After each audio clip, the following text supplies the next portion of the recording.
क्या आपने कभी सोचा है कि मृत्यु के बाद आत्मा की यात्रा कैसी होती है? गरुड़ पुराण, जो कि हिंदू धर्म का एक पवित्र ग्रंथ है, इसमें मृत्यु के पश्चात आत्मा की यात्रा, यमलोक का मार्ग और वैतरणी नदी का बहुत ही विस्तार से वर्णन मिलता है। आज हम जानेंगे इस अद्भुत रहस्य के बारे में। भाग एक। मृत्यु के तुरंत बाद क्या होता है। सीन। एक आत्मा शरीर छोड़ती है, सफेद आभा लिए ऊपर उठती है। मृत्यु के बाद जीवात्मा अपने स्थूल शरीर को छोड़ देती है और एक सूक्ष्म शरीर में प्रवेश करती है। यह सूक्ष्म शरीर ही आत्मा को यमलोक की यात्रा पर ले जाता है। साउंड। धीमी हवा चलने की आवाज। मृत्यु के पहले 13 दिनों तक आत्मा धरती के चारों ओर भटकती रहती है। यह अवस्था अत्यंत विचलित करने वाली होती है। भाग 2। यमदूतों का आगमन। सीन। 2 भयानक यमदूत काले वस्त्रों में, हाथ में गदा और रस्सी। 13वें दिन के बाद यमदूत आते हैं आत्मा को यमलोक ले जाने। यमदूत अत्यंत भयंकर दिखते हैं। काले लंबे लाल आंखें और शरीर से अग्नि जैसी ऊर्जा निकलती है। वे आत्मा को बांधकर यमराज की ओर ले जाते हैं। यह यात्रा होती है एक लंबी और कष्टदायक यात्रा। भाग 3। यमलोक का मार्ग, पथ। सीन। एक लंबा अंधकारमय मार्ग, कांटों से भरा हुआ, तेज गर्मी, जलते अंगारे और चिलचिलाती हवाएं। यह मार्ग लगभग 86,000 योजन लंबा बताया गया है, यानी लाखों किलोमीटर। इस मार्ग में आत्मा को कई स्थानों से गुजरना होता है। भयानक जंगल, जहां कांटे आत्मा के सूक्ष्म शरीर को चीरते हैं। उबलते जल के तालाब, जहां पापी आत्मा को पार करना होता है। धुएं और अग्नि से भरे गुफा, जो चेतना को भ्रमित कर देते हैं। आत्मा को भूख प्यास से तड़पते हुए आगे बढ़ना पड़ता है। भाग 4। वैतरणी नदी का वर्णन। सीन। काली खून से भरी नदी, कीचड़, अस्थियां, लाशें तैरती हुईं। फिर आता है सबसे भयानक पड़ाव, वैतरणी नदी। गरुड़ पुराण कहता है, वैतरणी नदी लोहे की धधकती धारा के समान है। इसमें कीचड़, रक्त, मांस, मलमूत्र और असंख्य जीव जंतुओं का संगम है। इस नदी को पार करना पापी आत्माओं के लिए अत्यंत कष्टदायक होता है। जो पुण्यात्मा होते हैं, वे इसे गाय दान आदि के पुण्य से बिना पीड़ा के पार कर लेते हैं। परंतु पापात्माएं इसमें डूबती हैं, बार बार कीड़े काटते हैं और कोई किनारा नजर नहीं आता। भाग 5। यमपुरी का द्वार और निर्णय। सीन। विशाल यमराज का सिंहासन, चित्रगुप्त पन्ने पलटते हुए। वैतरणी पार करने के बाद आत्मा यमपुरी पहुंचती है। यमराज के दरबार में आत्मा को उसके कर्मों का लेखा जोखा बताया जाता है। चित्रगुप्त आत्मा का पूरा जीवन खोलकर सामने रखते हैं। उसके बाद तय होता है आत्मा को स्वर्ग मिलेगा या नरक। भाग 6। स्वर्ग या नरक। सीन। Splits in two. एक ओर सुंदर पुष्पों से सजा स्वर्ग, दूसरी ओर कष्टों से भरा नरक। पुण्य आत्मा को ले जाया जाता है स्वर्ग में, जहां अप्सराएं, संगीत, शांति और दिव्यता होती है। पापी आत्मा को ले जाया जाता है नरक में, जहां अलग अलग पापों के लिए विशेष यातनाएं दी जाती हैं, जैसे असत्य बोलने वालों के लिए अग्निकुंड, चोरी करने वालों को उबलते तेल में डुबोया जाता है, हत्या करने वालों को लोहे की भयानक सिलों पर पीसा जाता है। अंतिम विचार। सीन। पुनः नारेटर कैमरे की ओर देखता है गंभीरता से। गरुड़ पुराण हमें केवल डराने के लिए नहीं, बल्कि हमारे कर्मों को शुद्ध करने की चेतावनी देता है। यह बताता है कि मृत्यु अंत नहीं, एक नई यात्रा की शुरुआत है। इसलिए सद्कर्म करें, दान पुण्य करें, सत्य बोलें और धर्म का पालन करें। And screen. जय श्री हरि। गरुड़ पुराण की महिमा अमर रहे। बिल्कुल।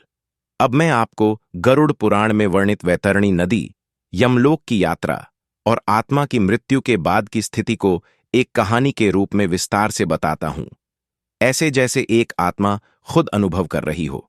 यह स्क्रिप्ट, वीडियो या ऑडियो ड्रामा के लिए भी उपयुक्त रहेगी। शीर्षक: मैं मर गया हूं, गरुड़ पुराण की आंखों से। पूर्ण विवरण कथा शैली में।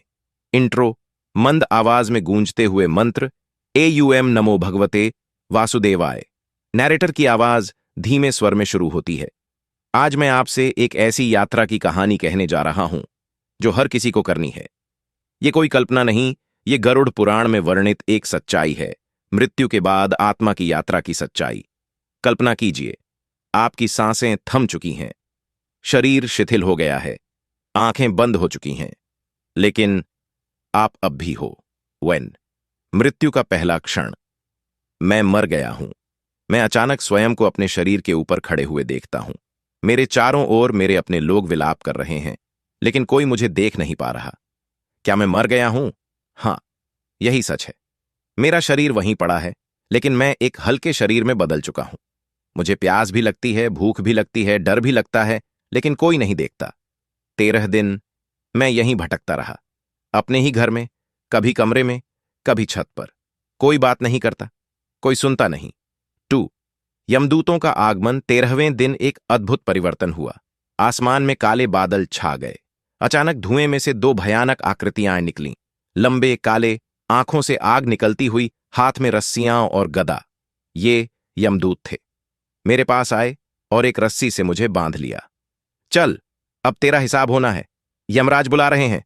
मैंने रोका, गिड़गिड़ाया, मुझे अभी मत ले जाओ, मेरी बेटी की शादी है, मेरा बेटा अभी छोटा है। लेकिन यमदूतों ने कुछ नहीं सुना। 3 मृत्यु के बाद की 48 दिन की यात्रा अब शुरू हुई, एक भयावह यात्रा। धरती से यमलोक तक का मार्ग लगभग 86,000 योजन लंबा। यह कोई साधारण रास्ता नहीं था, बल्कि एक एक कदम एक यातना थी। रास्ता कांटों से भरा था। मेरे सूक्ष्म शरीर को हर कांटा चीरता जाता था।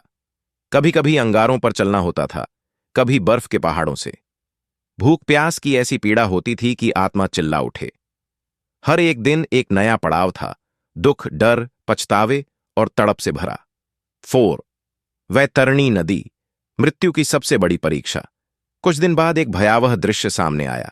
एक नदी, पर यह कोई साधारण नदी नहीं थी, यह थी वैतरणी नदी। गरुड़ पुराण कहता है, वैतरणी नदी रक्त, मांस, कीचड़ और मलमूत्र से बनी हुई है। इसमें मृत शरीर तैरते हैं, अस्थियां बहती हैं और जलते हुए कोयले जैसे जीव काटते हैं। मैंने देखा, कई आत्माएं उस नदी में तड़प रही थीं। कुछ मदद के लिए चिल्ला रही थीं, कुछ डूब रही थीं। मुझे भी पार करना होगा। मैंने पैर रखा। जैसे ही नदी में घुसा, शरीर जलने लगा। कीचड़ में फंसता गया। मुझ पर सैकड़ों कीड़े टूट पड़े। मैं चीखा, चिल्लाया, लेकिन मदद को कोई नहीं आया। फिर याद आया, पंडित ने कहा था कि अगर तूने गोदान किया होता, वैतरणी पार हो जाती। मैंने नहीं किया था। फाइन। यमपुरी का भव्य और भयावह दरबार। वैतरणी पार करके एक विशाल भवन दिखाई दिया। ऊपर एक काला झंडा, द्वार पर 2 सिंह जैसे यक्ष। यहां था यमपुरी। अंदर यमराज का सिंहासन। उनके बाईं ओर चित्रगुप्त जी एक मोटा ग्रंथ खोलकर मेरे कर्म पढ़ने लगे। हर वो दिन, हर वो झूठ, हर वो चोरी, हर वो दान, सब लिखा था। कोई भी भूल नहीं थी। यमराज बोले, तेरे पुण्य और पाप का पलड़ा बहुत स्पष्ट है। तुझे पहले नरक जाना होगा, तामिस्र, कालसूत्र, अंधतामिस्र और फिर तप्तकुंभ। उसके बाद तू अगले जन्म में पशु बनेगा। 6 नरक की यातना। संक्षेप में, फिर मुझे ले जाया गया नरकों में। कहीं लोहे की छड़ें शरीर में घुसी, कहीं मुझे जलते हुए तेल में डुबोया गया, कहीं चीलों ने मेरी आंखें नोच डालीं। हर पाप का अलग परिणाम था। 7 पुकार। क्या कोई है जो मुझे छुड़ा सके? तड़पते हुए मैंने आकाश की ओर देखा और पुकारा, हे मेरे वंशज, क्या तुमने पिंडदान किया? क्या श्राद्ध किया? क्या ब्राह्मण भोजन कराया? क्योंकि गरुड़ पुराण कहता है, पुत्र के द्वारा किया गया श्राद्ध पितरों को नरक से मुक्ति दिलाता है। अंत में चेतावनी और समाधान। नैरेटर सावधानी भरे स्वर में, यह कोई कल्पना नहीं है, गरुड़ पुराण का वर्णन है। यह हमें चेतावनी देता है कि हम अपने जीवन को ऐसे जिएं कि वैतरणी हमारे लिए भयावह न हो। हम दान, पुण्य, सेवा, सत्य और प्रेम के मार्ग पर चलें। Outro scene. दीपक जलता है। एक गाय मंदिर के सामने खड़ी है। बैकग्राउंड में धीमी मंत्र ध्वनि। टेक्स्ट ऑन स्क्रीन, जो वैतरणी से बचना चाहे वह गोदान करे, पितृश्राद्ध करे और धर्म का पालन करे, क्योंकि मृत्यु के बाद सिर्फ कर्म साथ जाते हैं।